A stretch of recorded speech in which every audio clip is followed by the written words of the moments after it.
by TCPResponse Interface. Just like the piping interface, TCPResponse will measure an archive response times. But instead of measuring the response time of a physical network interface, this one will measure the response time of critical services. By critical services, we mean services like FTP, web services, mail, or more. Indeed, the TCPResponse interface will send a connection request to the appropriate port depending on what you configured in the tags, and then we'll wait for the appropriate reply.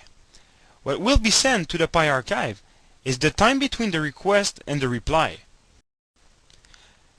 As for piping, the TCPResponse interface only has one interface-specific parameter, timeout. As you can see, it has a default of 5 seconds. But under ICU, in the TCPResponse tab, you can simply check that checkbox and type your own timeout if you don't want to use the default. To configure TCPResponse tags, you can use all of our numerical point types, as the interface normally stores a response time. For DNS operation, you could use our string type. You may remember the 3 parameters that associate tags with interfaces: point source, location 1, and location 4. Point source in the tag should be equal to the point source you set at the interface level. By default, TCPResponse has a point source of P. Location 1 in the tag should be set to the interface ID number, again as specified in ICU. And location 4 should represent the number of the scan class you want to use, the frequency at which you want to scan for a response time. In some cases, you may be interested in using a different timeout than the one you specified at the interface level. For such cases, you can use location 3, in which you specify a timeout for this particular tag in milliseconds. And one of the most important fields in TCPResponse tags, location 2, which corresponds to the type of service you want to measure. This will be described on next page. As you can see, location 2 is the type of service you want to measure. It can take a number from 1 to 10. You simply set it to whatever service you want to measure: FTP, HTTP, SMTP, and so on. One special setting is the number 5, which means you want to measure some generic TCP/IP service. When using location 2 equals 5, the port number must be specified in the instrument tag field. That will be covered in the next page. Something else we can do with the TCPResponse interface is measuring DNS operations. These are location 2 equals 1 and 10. The difference in those two settings is that the first one is indirect DNS operation, which means the interface will use the default DNS server as configured in Windows. Location 10 is direct DNS operation. For this one, you will have to specify a DNS server. Again, this is done in instrument tag, as described on next page. Just remember that for location 2 equals 10, you must be in Windows XP or 2003. Also, you may have noticed there is no setting 6. This one is simply reserved for backward compatibility with previous versions of the TCPResponse interface. One last special detail here is that for DNS operations, location 2 equals 1 or 10, when you create a numerical tag, that will store the completion time of the DNS operation, the normal behavior of the TCPResponse interface. However, if you configure a string tag for DNS settings, it will not store the completion time of the operation, but the actual result of the DNS translation. The last location code, location 5, is for debugging. 0 means you don't send anything to the pypc.log file. Then you have 4 different settings depending on what messages you want to send in the pypc.log file. These could be really helpful to troubleshoot tags when you don't get the expected results.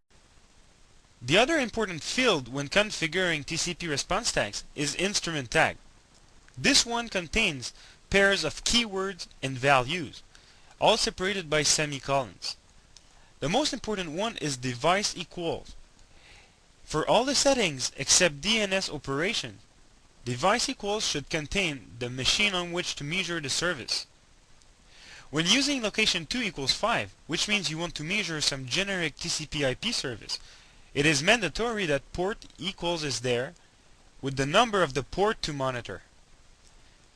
On the other side, when performing DNS operations, the important keyword is input.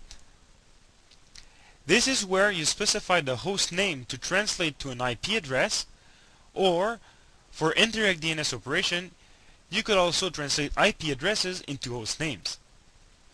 The main difference here between indirect and direct DNS operation is that you have to specify an IP address for the DNS server to use for direct DNS operation, while indirect DNS operation will use the default one as configured in Windows. As you already know, the TCPResponse interface will send queries to services and then wait for their reply. The queries and replies really depend on the settings you use in location 2. For example, on the web server, the expected reply is http:/1.1. In some cases, web servers require a username and a password. These servers will reply forbidden.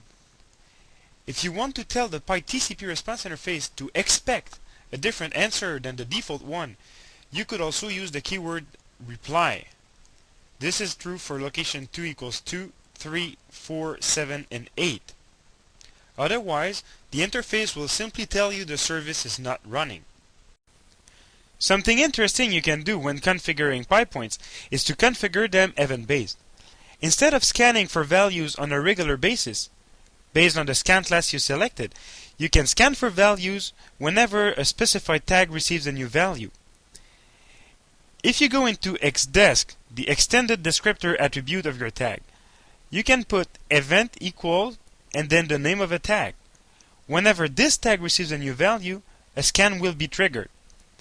Obviously, as location 4 is where you normally set the number of the scan class to use, when configuring such tags, you should set location 4 to 0. Also, keep in mind this is a feature in UniINT, the Universal Interface. That means this is valid for all the IT monitor interfaces. Now let's look at some examples of TCP response tags. This is how you would configure some in Excel using the Tag Configurator add-in. The first one is an example of how you would measure the response time of the SMTP service on a mail server. The first 3 attributes you should think of are the 3 attributes linking tags to interfaces. Point source, location 1, the ID number for the interface, and location 4, the scan class number. Then location 2 is the type of service you want to measure. 4 means SMTP. When using SMTP, the only thing you have to specify in instrument tag is device, the IP address or the name of the mail server you want to measure the service from.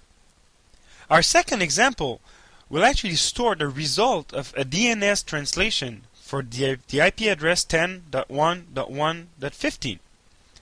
As you can see, the point type is string. And location 2 is 1, which means indirect DNS operation.